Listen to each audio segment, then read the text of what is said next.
नमस्कार दोस्तों, स्वागत है आपका आपके अपने चैनल फर्स्ट क्लास एजुकेशन में। तो अब हम 19 जुलाई 2021 के करंट अफेयर देखने वाले हैं। यह डेली करंट अफेयर के सेशन हम लाते हैं आपके लिए, जो आपके सारे एग्जाम के लिए इम्पोर्टेंट होने वाले हैं। तो चलिए दोस्तों, स्टार्ट करते हैं हम आज का वीडियो। तो सबसे पहला हमारा क्वेश्चन है कि हाल ही में किस केंद्रीय मंत्री को राज्यसभा में नेता का सदन चुना गया है। अभी आप जानते हैं कि सारे कैबिनेट मिनिस्टर बदल गए हैं। इससे पहले कौन थे राज्यसभा के जो सदन में जो नियुक्त जो मंत्री थे वह कौन थे? तो वह थे थावरचंद गहलोत। कौन थे? हमारे थावरचंद गहलोत थे, जो अब क्या बन गए हैं, यह मंत्री पद से हटा दिए गए हैं और क्या बन गए, हमारे राज्यपाल बन गए हैं। और यह कहाँ के राज्यपाल बने हैं? तो यह कर्नाटक के राज्यपाल बन गए हैं। अब इनके स्थान पर राज्यसभा में कौन नेता चुना गया है? तो इनके स्थान पर चुने गए हैं पीयूष गोयल जी। कौन चुने गए हैं? पीयूष गोयल जी को चुना गया है। जो कौन से मंत्री? हमारे वाणिज्य और उद्योग। कौन से? हमारे वाणिज्य उद्योग मंत्री भी है यहाँ है। और यह इससे पहले रेल मंत्री भी थे। कौन थे ये? रेल मंत्री भी थे, पर अब इनका पद हटा दिया गया। रेल मंत्री इनसे छीन लिया गया है या इनसे ले लिया गया है, और वह किन्हें दे दिया गया है? तो वह दिया गया है अश्विन वैष्णव जी को। किनको दिया गया है? यहाँ अश्विनी वैष्णव जी जो है उनको यहाँ पद दिया गया है या यह मंत्रालय दिया गया है। कौन सा? रेल मंत्रालय। तो हमारे रेल मंत्री कौन होते हैं? अश्विन वैष्णव जी हो जाते हैं। सदन के नेता, इस क्वेश्चन का आंसर क्या जाता है? पीयूष गोयल जी हो जाता है। थावरचंद गहलोत इससे पहले थे, जो अब क्या बन गए हैं? राज्यपाल बन गए हैं। अब मैं लोकसभा और राज्यसभा और संसद की बात कर लूँ कि यहाँ किस आर्टिकल में आते हैं। यदि आपसे पूछ लिया जाए तो इसकी एक ट्रिक है, सरला। क्या है? सरला। ठीक है। स से बन गया हमारा संसद। क्या बन गया ये? संसद। और र से हमारा बन गया राज्यसभा। क्या बन गया हमारा? राज्यसभा। और ल से क्या बन गया हमारा?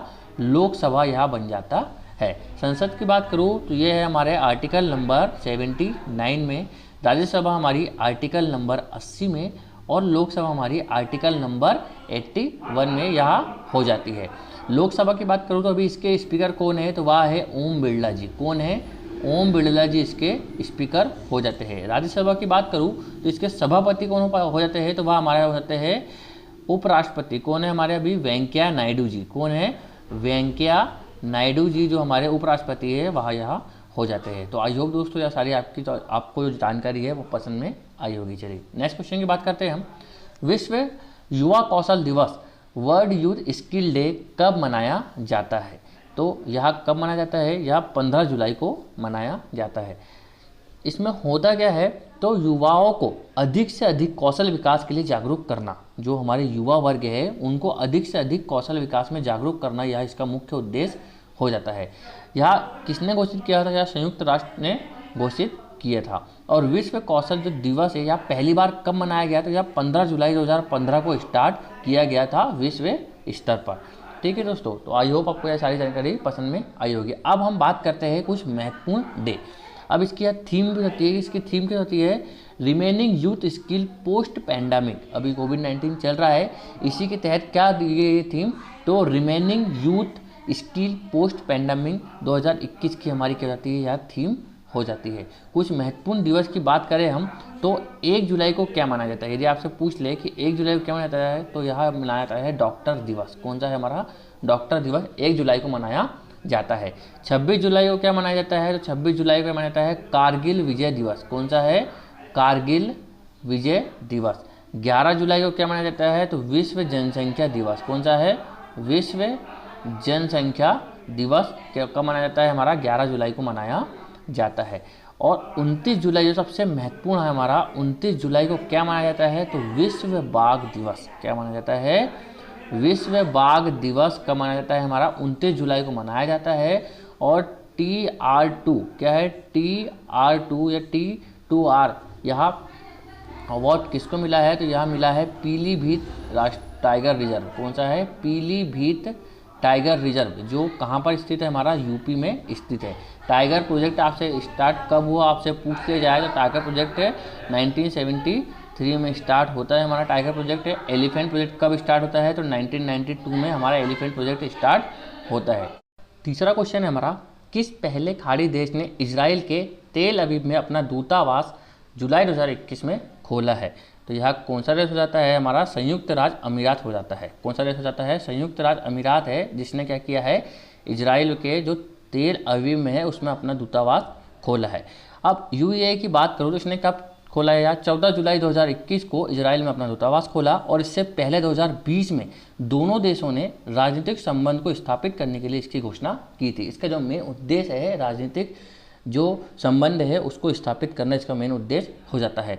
और जो यूएई है पहला खाड़ी देश बन गया है जिसने अपना दूतावास कहाँ खोला है, इजराइल में खोला है। मैं देश दुबई इसकी बात करूँ यूएई की तो उसको हम मैप में देखते हैं, या हमारा यूएई हो जाता है जो मिडिल ईस्ट देश भी कहलाता है। इसकी जो राजधानी है वह क्या हो जाती है, हमारी आबू धाबी हो जाती है। कौन सी हो जाती है, आबू धाबी इसकी राजधानी हो जाती है। इसका सबसे बड़ा शहर या कुछ फेमस शहर की बात करूँ तो कौन सा हो जाता है, वह दुबई हो जाता है। दुबई की बात करूँ तो दुबई में क्या है, आईसीसी का मुख्यालय हो जाता है। क्या हो जाता है, आईसीसी का जो मुख्यालय में क्रिकेट काउंसिलिंग ऑफ इंडिया, जो इंटरनेशनल क्रिकेट काउंसिल जो है, इसका मुख्यालय दुबई में हो जाता है। यूएई ने ही अभी क्या किया है, अपना होप मिशन लॉन्च किया है। कौन सा है, होप मिशन लॉन्च किया है जो एक मंगल मिशन है। कौन सा है, हमारा एक मंगल मिशन यहाँ हो जाता है। आईपीएल का 13वां सीजन भी कहाँ पर हुआ था, तो यह भी कहाँ हुआ था, हमारा यूएई में हुआ था। और 14वें सीजन के जो बाकी मैच है वह भी कहाँ होने वाले हैं, हमारे यूएई में होने वाले हैं। ठीक है दोस्तों, अब चलिए हम इजराइल की बात कर ले। तो इजराइल की राजधानी क्या होती है, तो यरूशलेम इसकी राजधानी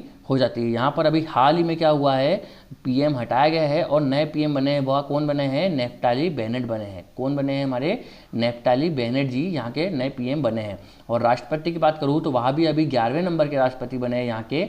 वहाँ कौन हो जाते हैं, हमारे इसाक हरजोग जी हो जाते हैं। कौन होते हैं, इसाक हरजोग जी यहाँ के नए राष्ट्रपति हो जाते हैं। अभी इजराइल और फिलिस्तीन का जो युद्ध चल रहा था उसमें इजराइल ने अपनी रक्षा किससे की थी, तो एक आयरन डोम पद्धति है। कौन सी है, हमारी आयरन डोम पद्धति, जिसके तहत इसने क्या किया था, अपनी रक्षा की थी। जो आयरन डोम पद्धति में होता क्या है, तो यह हवा में ही मिसाइल को मार गिराता है। क्या करता है, यह हवा में मिसाइल को मार गिराता है। यह भूमध्य सागर से लगता है। कौन सा, इजराइल देश अपना कहाँ से लगता है, यह भूमध्य सागर से लगता है और अपनी सीमा बनाता है। ठीक है दोस्तों, तो आई होप आपको यह सारी चीज़ें समझ में आई होगी। चलिए हम नेक्स्ट क्वेश्चन की बात करते हैं। और हमारा नेक्स्ट क्वेश्चन है, हाल ही में भारत का पहला क्रिप्टोगेमिक गार्डन खोला गया है। तो यह कहाँ खोला गया है, तो यह हमारे उत्तराखंड में खोला गया है। कहाँ पर खोला गया है, उत्तराखंड में खोला गया है। और उत्तराखंड में भी कहाँ खोला गया है, तो चक्राता शहर। कौन सा है, चक्राता का शहर है, वहाँ पर यह खोला गया है।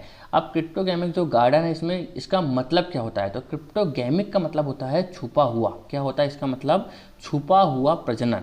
क्या है, छुपा हुआ प्रजनन इसका मतलब हो जाता है। इसमें कौन कौन सी प्रजाति आती है, तो इसमें लाइकेन, फर्न, कवक, इसी 50 प्रकार की प्रजातियां हैं जिनका यह घर माना जाता है। कौन सा, क्रिप्टोगेमिक गार्डन, जो यह अपने आप का पहला है, वह भी कहाँ पर है, भारत में है।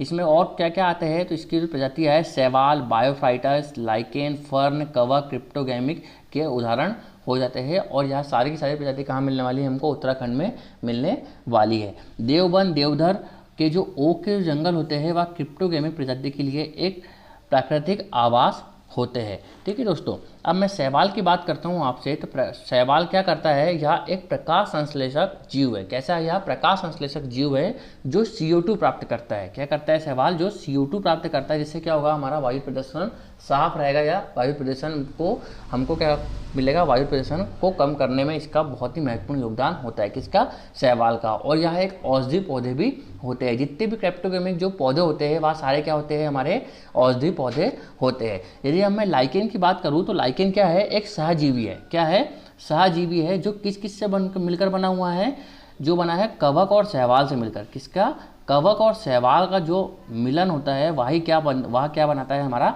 लाइकेन बनाता है। यदि कवक की बात करूं मैं तो यह क्या है, यूकैरियोटिक जीव होता है, जो एक सिंगल किंगडम, जो फर्स्ट किंगडम के अंतर्गत आता है। ठीक है दोस्तों, चलिए आगे चलते हैं और नेक्स्ट क्वेश्चन की बात करते हैं। नेक्स्ट क्वेश्चन है हमारा, यह क्रिप्टोगेमिक गार्डन हो जाता है।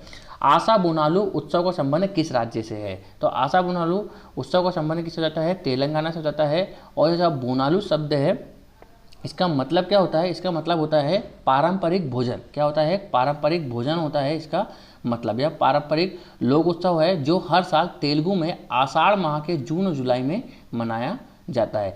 यह उत्सव हैदराबाद, सिकंदराबाद जुड़वा शहरों और तेलंगाना राज्य के कुछ अन्य हिस्सों में बनाया जाता है। बोनालू उत्सव राज्य 2014 में राज्य के गठन के बाद, तेलंगाना का गठन कब होता है तो यह कब होता है हमारा 2014 में होता है। कब होता है 2 जून 2014 को इसका गठन किया जाता है। उसके बाद से ही जो के चंद्रशेखर राव है, यहाँ के कौन है वहाँ सीएम है, इनके द्वारा ही क्या किया गया है, इसकी नेतृत्व सरकार ने इन्होंने ही क्या किया था, बोनालू उत्सव को क्या किया था, लागू किया था। बोनालू का मतलब मैंने आपको बता दिया, इसका मतलब होता है पारंपरिक भोजन। इसमें क्या क्या आता है तो गुड़ चावल और क्या होता है दूध, गुड़ चावल और दूध होता है। या जो घघरा दिख रहा है आपको, इसके अंदर गुड़ चावल और दूध होता है, जो बोनालू हम जिसको कहते हैं। और आशा का मतलब होता है देवी माँ, क्या होता है आशा का मतलब देवी माँ हो जाता है। कुछ महत्वपूर्ण उत्सव की बात करूं मैं तो जैसे कि धानु यात्रा, कौन सा है धानु यात्रा पर्व, यह कहाँ का है तो यह हमारा ओडिशा का हो जाता है। कहाँ का हो जाता है ओडिशा का, जो आपसे कई बार पूछा जा चुका है। मकर विलक्कू, कौन सा है एक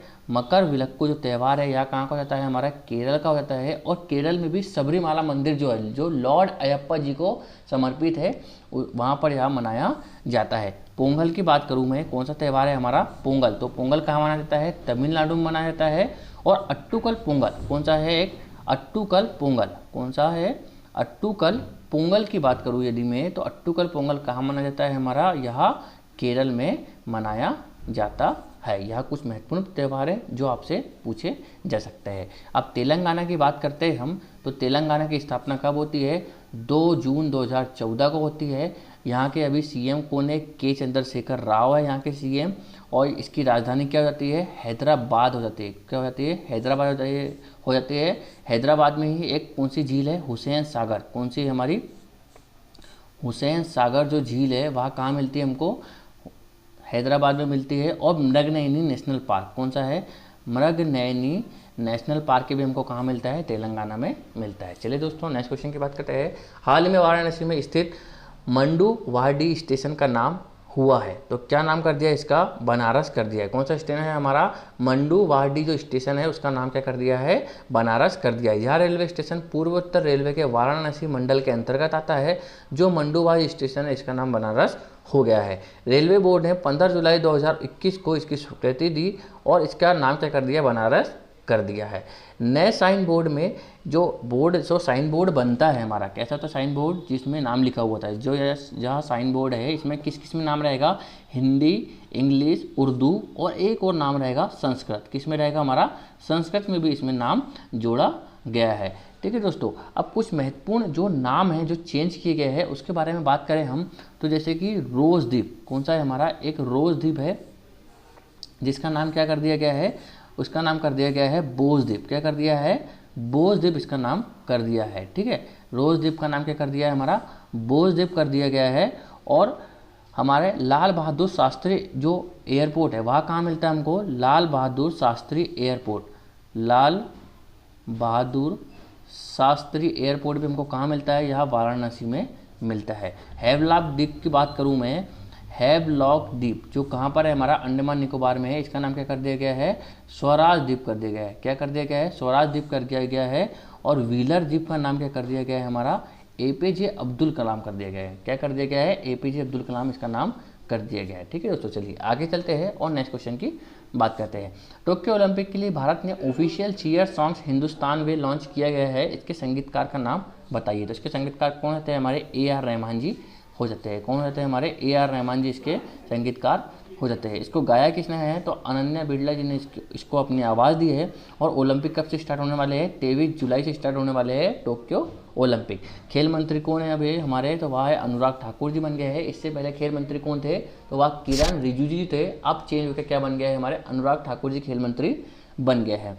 और जो यह गाना हिंदुस्तानी वे यह एकता और आशा का संदेश देता है हमें।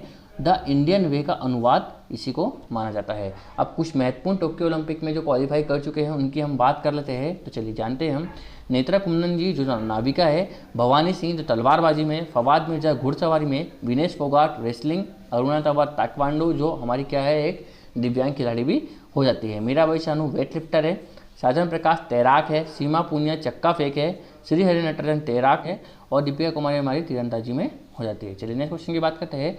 खेलो इंडिया यूथ गेम 2022 का आयोजन किस शहर में किया जाएगा तो वहाँ कहाँ किया जाएगा हरियाणा में किया जाएगा। अब यहाँ चर्चा में क्यों आया है तो कोविड-19 के कारण जो नवंबर 2021 में होने वाले थे, अब यह कब होंगे हमारे 2022 में, और वो भी कब, फरवरी में होंगे, इसलिए यह चर्चा में आया है। इसका शुभंकर क्या है, तो इसका धाकड़ शुभंकर रखा गया है। और यह खेलो इंडिया का कौन सा संस्करण है, तो यह चौथा संस्करण है। और पिछला जो संस्करण का तीसरा भाग कहाँ हुआ था, वह हमारे कहाँ हुआ था, असम में गुवाहाटी में हुआ था। इसका जो आयोजन है अब कहाँ होने वाला है, अभी 2022 में, फरवरी 2022 में होने वाला है, जो कहाँ पर होगा, हमारे हरियाणा के अंदर होने वाला है। हरियाणा में भी कहाँ होने वाला है, तो पंचकुला हरियाणा में होने वाला है। अब पहले की यदि बात करूँ तो पहला कहाँ पर हुआ था, तो पहला कहाँ हुआ था हमारा, दिल्ली में हुआ था। कहाँ पर हुआ था हमारा, पहला दिल्ली में होता है। दूसरे की बात करूँ तो दूसरा कहाँ होता है हमारा, महाराष्ट्र में होता है। तीसरा मैंने आपको बता दिया गुवाहाटी में होता है। और चौथा कहाँ होने वाला है, पंचकुला हरियाणा में होने वाला है। चलिए नेक्स्ट क्वेश्चन की बात करते हैं हम। वाराणसी में रुद्राक्ष अंतर्राष्ट्रीय कन्वेंशन सेंटर उद्घाटन पीएम मोदी जी ने किया है। इसका निर्माण किस देश के सहयोग से हुआ है, तो वह किस देश के सहयोग से हुआ है, हमारे जापान के सहयोग से हुआ है। इस सेंटर को जापान इंटरनेशनल कॉर्पोरेशन एजेंसी की सहायता से बनाया गया है। और इस केंद्र में एल्यूमिनियम से बने 108 सांकेतिक रुद्राक्ष भी लगाए गए हैं। और इसका जो मेन उद्देश्य है, इसको बनाया क्यों गया है, तो अंतर्राष्ट्रीय कन्वेंशन सेंटर, मतलब कि अंतर्राष्ट्रीय जितने भी सम्मेलन होंगे वह कहाँ होंगे, यहाँ पर होने वाले हैं। कहाँ पर, यूपी के वाराणसी में होने वाले हैं। इसकी छत पर शिवलिंग के आकार भी बनी हुई हैं, जो शिवलिंग के आकार का इसका छत है। और जापान के जो राजदूत है कौन है, वह सुजुकी सातोशी भी इस कार्यक्रम में मौजूद रहे थे इसके उद्घाटन के अंतर्गत। यह आकृति हो जाती है, आप देख सकते हैं यहाँ पर यह कैसा दिख रहा है। यह योगी आदित्यनाथ है और यह हमारे पीएम मोदी जी हो जाते हैं। ठीक है दोस्तों, अब जापान की बात करूँ तो जापान में अभी क्या हुआ है, जो पीएम है वह कौन है, योशिहितो सुगा है। कौन है हमारे, योशिहितो सुगा जी यहाँ पर पीएम हो जाते हैं। और मोदी जी ने अभी हाल ही में जो गांधीनगर रेलवे स्टेशन है, कौन सा है, गांधीनगर रेलवे स्टेशन गुजरात है, वहाँ पर 5 स्टार होटल का भी क्या किया गया है, अनावरण किया है। कहाँ पर, गांधीनगर गुजरात में 5 स्टार जो होटल है वहाँ पर अभी यहाँ पर क्या किया है, इसका उद्घाटन किया है।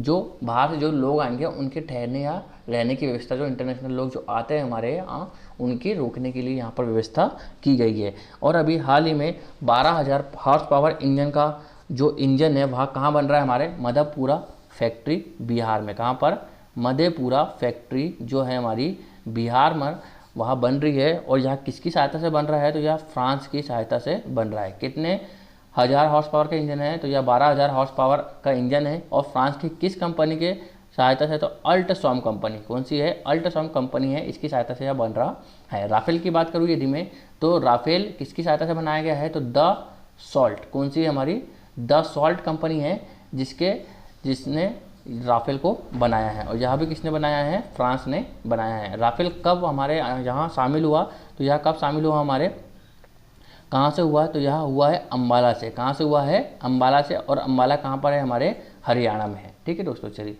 आगे चलते हैं और आज के लास्ट क्वेश्चन की बात करते हैं। हाल ही में भारत का पहला ग्रीन एटीएम स्थापित किया गया है। यह हमारा सबसे महत्वपूर्ण क्वेश्चन है, क्योंकि जो इसका मेन उद्देश्य है लोगों का समय बचाना या लोगों को लंबी लंबी कतारों में न लगाना, यह इसका मेन उद्देश्य हो जाता है। यह सबसे महत्वपूर्ण पॉइंट है। और यह अपने आप का भारत का पहला ऐसा एटीएम है जो बनाया गया है। जो ग्रीन एटीएम का जो संबंध है हमारे, यह मेन इसका उद्देश्य है अनाज से। किससे है, अनाज से। जैसे हमारे पैसे बाहर निकालते हैं मशीन से, वैसे इससे क्या निकलने वाला है, अनाज इससे निकलने वाला है। आप फोटो देख सकते हो, यह अनाज है जो 5 मिनट में 70 kg, कितना, 5 मिनट में 70 kg अनाज क्या करता है, हमारे को देता है। अब यह कैसे देगा, तो इसमें क्या होगा, इसमें हमारा या तो आधार कार्ड लगेगा या तो हमारा क्या लगेगा, राशन कार्ड लगेगा।